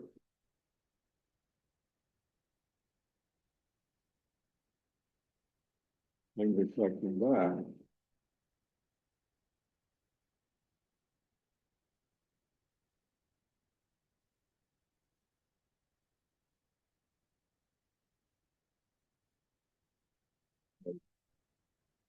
Anyway, what I'm trying to do here, I want to hit it fairly hard on top. I also want to hit it to both sides and get that P wave crossing itself. So it actually started the fragmentation process. When it reflects back through here, it's happening fast enough. This stuff hasn't started over up yet. Everything gets smaller. And the end result is everything that is now smaller, right here at the top. That makes sense to everybody? Why would I want to do that? Smaller pieces on the long right. Say what? Got Yeah, smaller pieces. it. If you really know the rock well, this doesn't always work, but when it does, it's saying that, see, that's how that would do it. I've had a couple of shots on granite boulders, doesn't look very well with the organs. But I'll predict, I want some side rock. I may use 3 of these solid shards to achieve that. But yeah, I can make probably 80% of that in some side rock. And 90% of that some side rock is sitting right there when it's done. Maybe turn the cloud and work it out. Are those directional charges or how do you just go to them there? This is- Here, this way.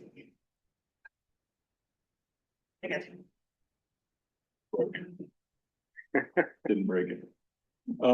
They are, yes, if they're directional. Yeah, that's weird. I like it. Yeah. Sharp out. Yeah, so, yep, so you will lose some energy there, but there's, so this thing right here up in the upper right corner. You can see these things are called, rock crushers. And we're specifically meant to have that directionality that he's talking about. Is that a shape Some people call it shape charge, but it's the way that it comes in with the deck cord, it releases that energy straight down. It's wider at the base, so they're literally called rock crushers. So they work really well for smashing the rocks, and we use them. That was during a Forest Service training back in 2015. We were down at Granite Creek gravel pit there, and we actually played around with pulverizing rocks with those and kind of put them to the side. We just did all kinds of little experiments and stuff, but yeah, so those are nice directional things. I think Austin Powder was making those. I think each one of those is like a couple $100, something like that. The photo below it is Fireline explosives. The Forest Service has done a lot of Fireline explosive work. Instead of having a crew go out and just clear a bunch, you can take an ATV in appropriate areas or hike a crew back there and just lay out like a mile worth of Fireline and just have a 6-foot wide path, for a fire break. Super cool. What is Fireline cord? 100 grain per foot cord, so double the capacity of the 50 grain. So it's double the capacity. The minimum cords I've seen used are 5 of those 100 grain cords wrapped together. The most I've seen is 7. That's a hell of a lot of explosive. All linear. A lot of reasons to the side. Yep. Yeah. The other thing I'll show you, I'll draw it. I might pass on. Okay, I'm gonna bring the drawings now. So that background in the 70s. Yeah. So they're, for using deck cord or for the fire line. So you can do both. That tree there that has fire line, so you can directionality, drop trees with explosives, which is super cool. There's calculations of species of tree, just the wood fibers itself, and how many pounds of explosives. This is an external load. You can do an internal load as well by drilling and putting stuff in there. But you can directionally fell these, which is really cool. During that same class in 2015, we did some experiments with just using deck cord. to simulate what a crew would go through and do log outs, and we just wrapped deck cord around it in certain spots, and it just ripped right through it, and it looks natural, like wind blow down and stuff, which is really cool. It's been really cool to be able to experiment. I still can't believe that the federal government had deployed explosives. I'm sure a lot of people out there are like, yeah, I can't believe it either. So going to what he was talking about before about some of the adaptive things that we did on this project, that the picture in the bottom left there is that 80-foot long face that we had to go through. And we tried to use explosives on that, but incredibly enough, we had two of the guys that were just scaling that. And that's where we improvised and we adapted to this project. And the two guys actually built that section of trail with rock bars. That's all they used. I've never seen anything like it. They just scaled the whole entire thing. And yes, the top photo there is a picture of Mike Shields drop kicking a giant 4,000-pound boulder. But it was really cool. So what we didn't do, we tried to do some trail bench blasting on that shelf there, on that bottom photo. But it didn't work. It didn't work really well. We didn't want to shatter the tread itself. We didn't want to go too deep in that. It's real fine, again, precision of drilling void holes. Sometimes we drill holes and just don't put any explosives in them. We use them as a relief point for energy to escape. So you can avoid really the back shatter on back slopes and on the trail tread, which is pretty handy and really cool to use. But we tried to use little 3 to 4 inch chubs of the stuff, and it wasn't turning out the way we wanted it. So the guys continued with building it by rock bar, and then we just, where it was a little uneven, we just imported some gravel that we had on the trail there. And that 80-foot section was done actually without explosives, that everybody was worried about going through, which is pretty wild. So That actually went fast, so we need piece there. yeah, it was done in like 2 days. It was pretty wild. So there's a little difference between the scaling and the blasting. I want to kind of try and wrap this up in the next 10 minutes if there are any questions or anything. Let's see. So these are some of the final shots of the trail. What it turned out to be. I don't know, has anybody ever been down this trail? I haven't been there in 13 years to see this project. They're about 5 The trail's still there, it's in rock. So Yeah. Still holding together. I'm really interested to see what it looks like. Yeah, 2013, I think is the last time I was down there on this. So some of the requirements we kind of touched base on before the training. I mentioned that initial training is a 40-hour course for the Park Service or Forest Service that we did, and then basically you become what's called a blaster in training. And you work under a blaster in charge for about 3 years, and you're kind of tasked with doing all the stuff that you need to do to make a shot go off, all the logistics, all the safety planning, the taking care of the logs inside the magazines. And those are critical because if something goes missing, then ATF gets involved and you don't want them involved. There's a couple of things that have happened over the last, I mean, when I was with the Park Service and stuff, there were some things that happened down in Montana that somebody broke into some magazines and stole explosives, and that was under Forest Service jurisdiction. It wasn't a good thing. So that's kind of a training that we went through. That was for 3 years, and then after 3 years, you basically take another test to become a blaster in charge. And each one of those classes that we go to, though, is typically more advanced to kind of just not the same old plain training that you kind of originally had.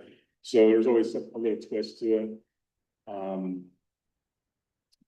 licensing, Mike could probably speak to this, but with the feds, we didn't have to go through any sort of federal licensing because we were exempt, which was really cool. Alaska doesn't have a state blasting license thing unless you're trying, you could go, if you want to start a whole mining operation, you don't need a license. Be specific about that, because it only, if you're associated with the mining industry, you don't need a license in Alaska.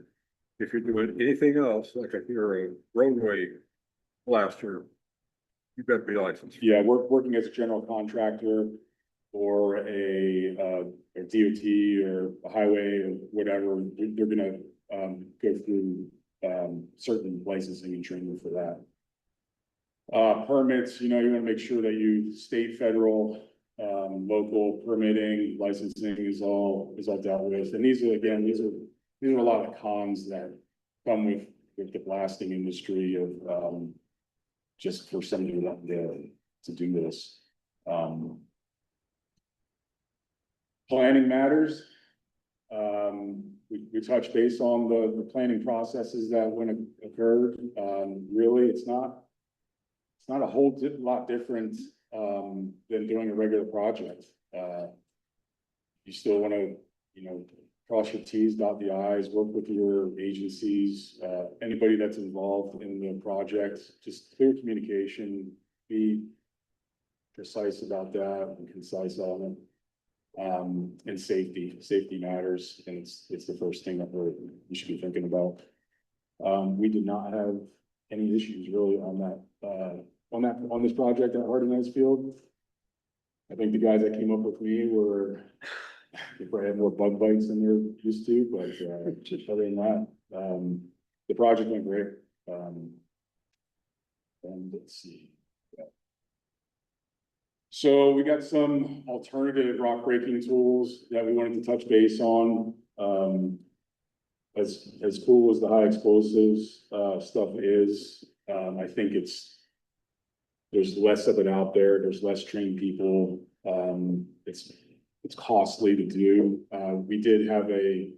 We were gonna do a little thing here at Hilltop. They actually have a giant boulder up at the top, I guess, that they were looking to get removed, and we're super excited to be able to maybe assist with that later today, but that's not occurring, unfortunately. Some of the other tools that we use though in the trail world are feathers and wedges. Who's used feathers and wedges before? Fun. Do lots of cool shaping with that. Using old school hand drills. We use mechanized cordless drills now. There's expansive cements that we can use. We used some of that on a project last year. I think Gabe and Christine tried a little bit of that last year at the Pro Pass as well. Takes a little bit of time to set up. There's different temperature ranges that stuff comes in. Multiple companies make that stuff. A little costly, but again, no licensing, permits, any of that kind of stuff.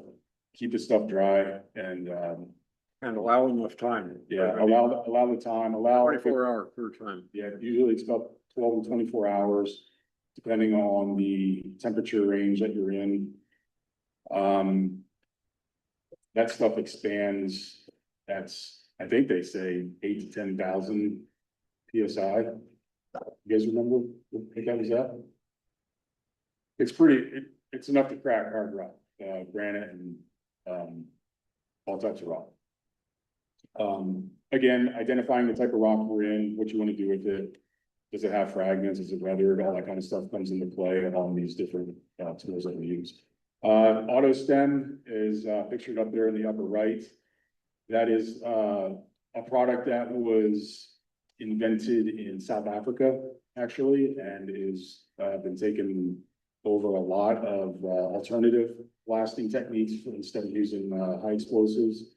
It is not considered a high explosive, so the transportation, storage, licensing, all that kind of stuff is greatly reduced.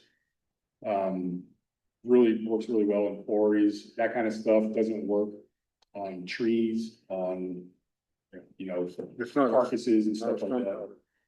So it's actually It definitely grades, so you can take one of these things, and it's like a party popper, and nothing comes out of it, and it's super safe until you send an electric charge through it. It's actually considered a low explosive at that point. It's actually a propellant. Propellant, it's a rifle powder. Yep. Micro blasters, boulder busters, who's used those before? Those are, let's see, the one up in the top middle there, or the top left photo is a boulder buster. Uses like a shotgun shell to initiate the blast. Freestanding boulders, they work pretty well if you try to do any sort of trail tread blasting in hard rock. It's pretty challenging. And let's see, we got our the micro blaster is there in the middle right, and it's pretty darn similar to, oh no, that's our new one. So the micro blaster's in the middle on the left side. Pretty similar to the boulder buster. The new one that we just picked up, we purchased one. Gabe and Christine also purchased one called the Rock Popper. Have you played with it yet? No. It's pretty interesting. We were down at the conference in Boise a couple of weeks ago, and this was being presented as an alternative rock breaking tool. It's pretty cool. Sends an electrical charge through. We have it here with us if folks are interested in seeing it today. I have not used it, so I'm not going to pretend that I'm an expert on that. So I was trained with high explosives, so that's what I know. But this looks pretty cool for freestanding boulders and for experimenting with some bigger shops. I'm really interested to see what it's able to do, and I think a lot of us are. So I think. Tim, how are you deciding, like, when you want to use high explosives and when you want to use alternative? I was one of these high explosives. That's not really a determination. Yeah. I mean, it's again, that's some of the pros and cons with the licensing and stuff. So if you have those types of licensing, I would want to use that probably more times than not. But for folks that are alternative braking methods, I'm real interested in this rock popper. It all depends on the project. Do you have the time to let things set up for the expansive cement? At times that can be your best tool because you can be working on in a different part of the trail. And if that trail is closed, you don't have to worry about people coming by. It's really site dependent. I've done tons of projects in the Southwest of drilling holes old school by hand because we're in wilderness, and then using feathers and wedges to make steps or stones and to get into other bedrock sections and stuff. So it depends where that land is, where the trail is at, what agency you're working with, what tools can be used in that. So there's a lot that goes into it, I guess. But There's not like a size or a rock type, or there's no like. Well, you've got two things to decide on, and one of the first ones is, what's the end result you're looking for? that, Get it? yeah, going back to like this job here, I'd be hard pressed to see how any other product work in that type of environment and that amount of volume that we're working with. Some of the spots we worked in last year on the project we were at, we were able to chisel away. We had excavators with jacking. That worked great. It took probably more time than explosives would have, but it worked and the trail turned out really well. Volume wise, I would say is probably the biggest thing. Yeah. You know about Bluebird Dam? And right. What's that? You know about Bluebird Dam? We took Bluebird Dam. Oh, Bluebird Dam in Rocky Mountain. Rocky. Yeah. Yeah, we did that with expansive cements. I did that with Yeah. expansive cements. Yeah. I mean, bridge abutments, I've done bridge abutments that have been removed in in streams by using the expansive cement. Because we had time, we didn't need to, there was buildings, high value targets, structures right there. Up here at Hilltop, you know, there's a lift building there. Is high explosives the best thing to use for that? You gotta use blasting mats. Those things are super heavy, super expensive. Just to get them there to the site, there's things to consider there. You got the building there, you know, maybe you don't have to use high explosives, costs, all types of things that go into it. So, I don't know, I know it's 11 o'clock right now. I think we're gonna have a break in 15 minutes, but we want to allow time for Some questions. some questions if there are any. And there's two things I want to cover before we jump into that. One of them is, I'm gonna show my age. You wanna go under or, You're under. We can. You like one under. What the yoga's for. Okay. So I'm gonna show my age. He's talking about boulder busters. I bet he's not talking about boulder busters that were available from about 1972 to about 1982, made by Kinetics International, and they were a shaped chart. And they were lovely. The guy who finally listened on the fact that they could set fires. Too bad. Plastic shell, cap well on the top. And the bottom is what's called the shape. It's a cone, hollow. This is full of explosive. An excelsior layer, like this. And then there's a platter charge at the bottom. Same thing. You pour. This is, the boulder bus is full of ammonium nitrate. Think that. So I pour the fuel in, put the cap in it, fire the cap, and the explosive force gets focused by this hollow cone, and it actually winds up, the major detonation and fragmentation point will be the height of the cone plus its collar inside the rock. We love those little things. We call them flying, or, yeah, pregnant frisbees. And they came in 3 pound, 5 pound, and 10 pound. Special order, you can get them up to 15 pound, I mean, it's like how you get a 15 pound around. But no, fall within it, and you need to travel and definitely on top of the rock and shoot it. And I guess. Yeah, one in, right? Yeah. no, we didn't use those. Did we give them a quick rundown on, Go under. well, I was thinking about Harding Ice Field, or not Harding Ice Field, for interest. Big overhang. I would do questions. Keep it open. Okay, Yeah. Call it. go for it. We'll call it. Do you guys have any questions? I'm gonna repeat it into the mic. What's the Zoom question? Even if it's asked, what types of drills do you use nowadays? Are they yards, boulders, sometimes particles, and even still selling? What types of drills do you use? And is anyone still selling boom jars?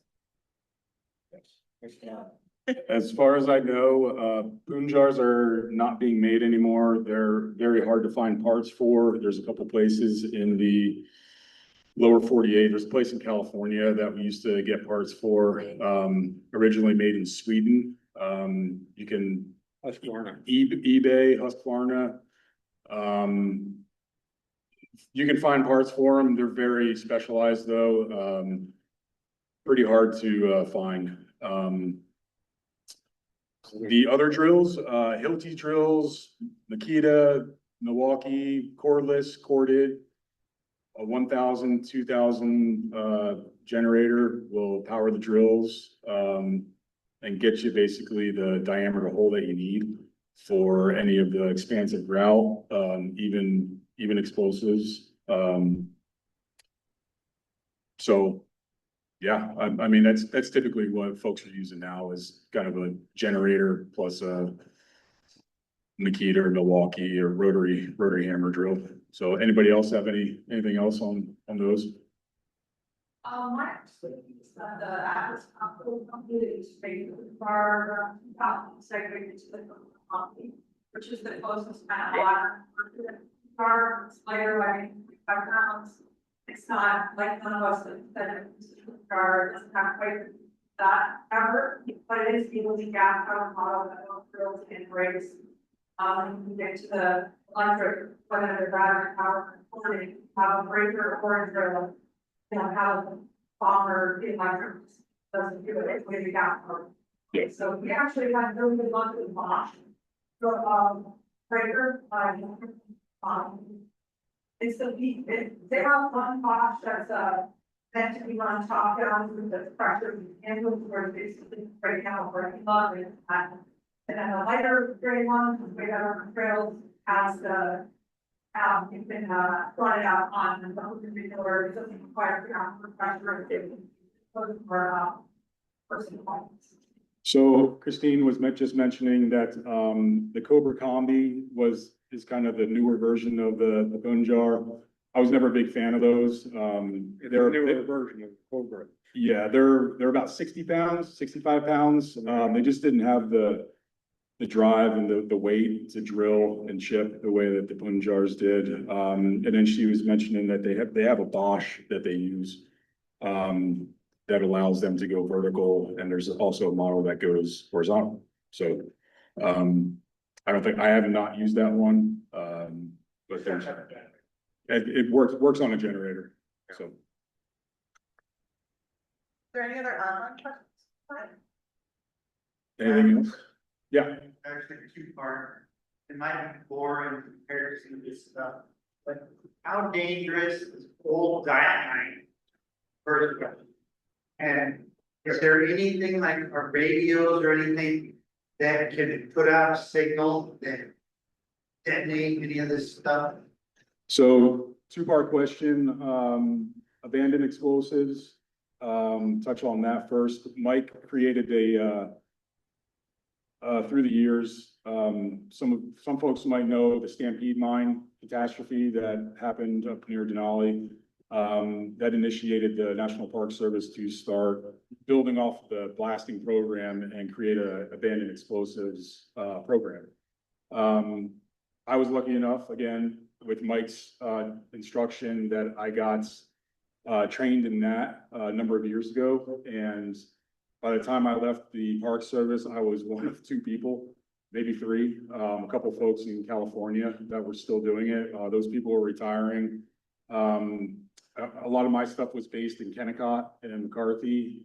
Mike's got tons of stories with all that kind of stuff. That's a whole other ball of wax that we didn't want to go down that rabbit hole. But bringing it up in questions is good. But yes, there's certain ways. It's a hazardous material handling.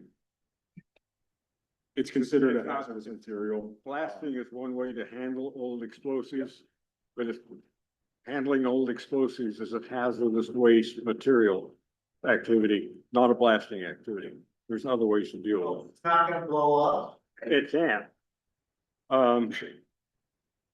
Shall I do my little? Okay, that's a 1912 blasting cap. It's laying on the floor, Kennecott Mine. And do I know that that is enough to make it go off? Well, I don't do it. There's a corrode in this, stuff called lead azide, that over time changes its crystal form. It becomes more sensitive every time the crystal changes, because the crystal changes. It's really sharp points on these crystals. And so I just touched the crystal. My hand crystal, right? That's enough to blow that up, maybe? So the question online was do abandoned explosives or old explosives, can they just go off?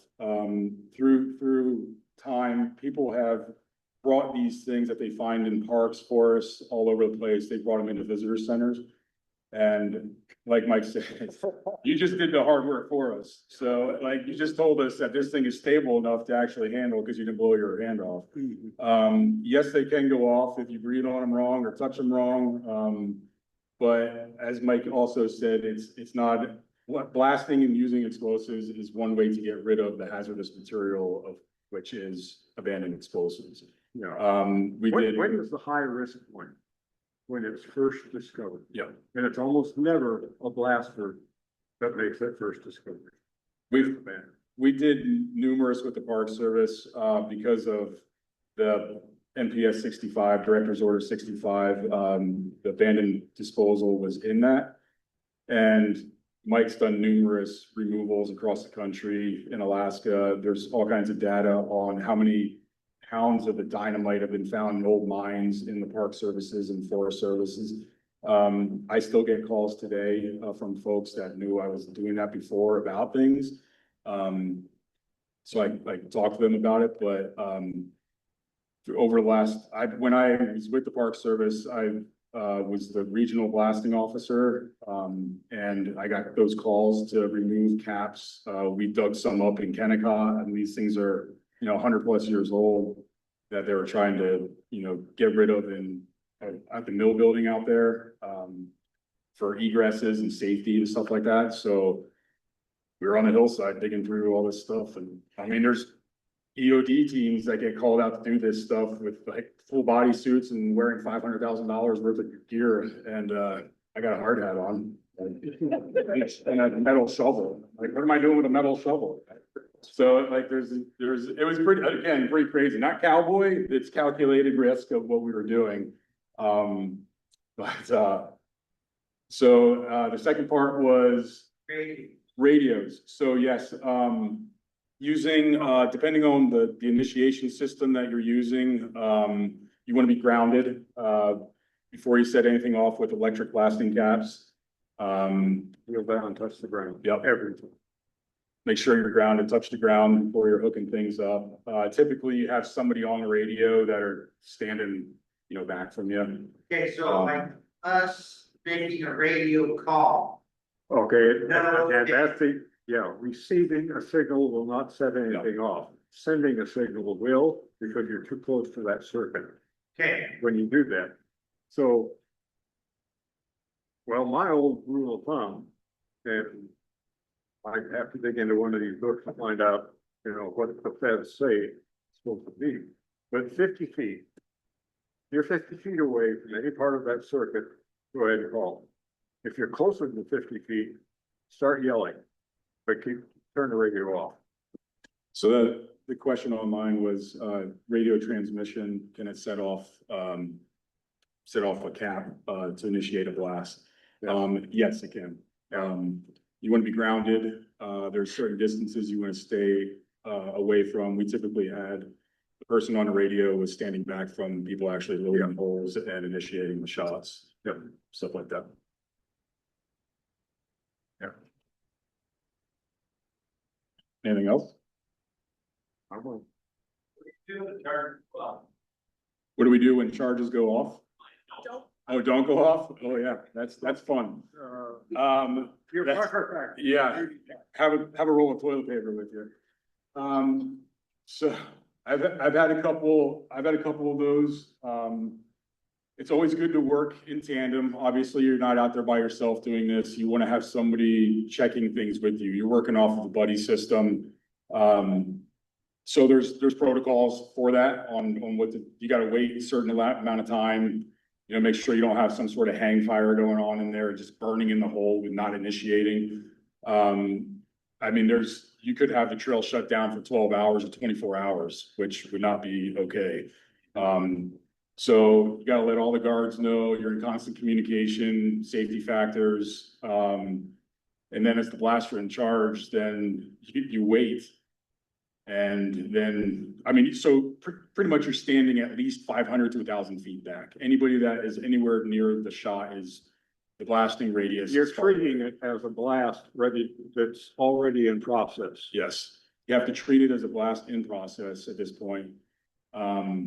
It's happened to me twice, and once down on the Chugach, and It was not cool, like, I was sweating like crazy.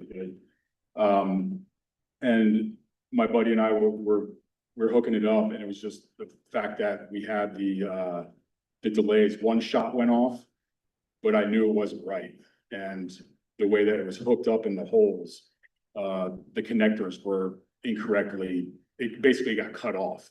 So, my buddy hooked that up. We had to go and rehook it up, and I went in there and figured out like, okay, this thing we thought we hooked it up properly. Shot went off, but it was only one shot, and it was just like, that didn't sound right. Because it should have been like, but it was only one shot, and so we waited about 20 minutes or so, make sure nothing else was going on, and just slowly walked in there and kind of got eyes on it and stuff, so. That's why you want to work with each other and try and make sure you have it set up right the first time. So, but there's a whole protocol on that, so. Anything else? One final We're at thing. 11:15. We're right. Well, we're gonna stop. Nice to us. We have, You have a lot of materials for folks over here if they're interested, right? yeah, and one of them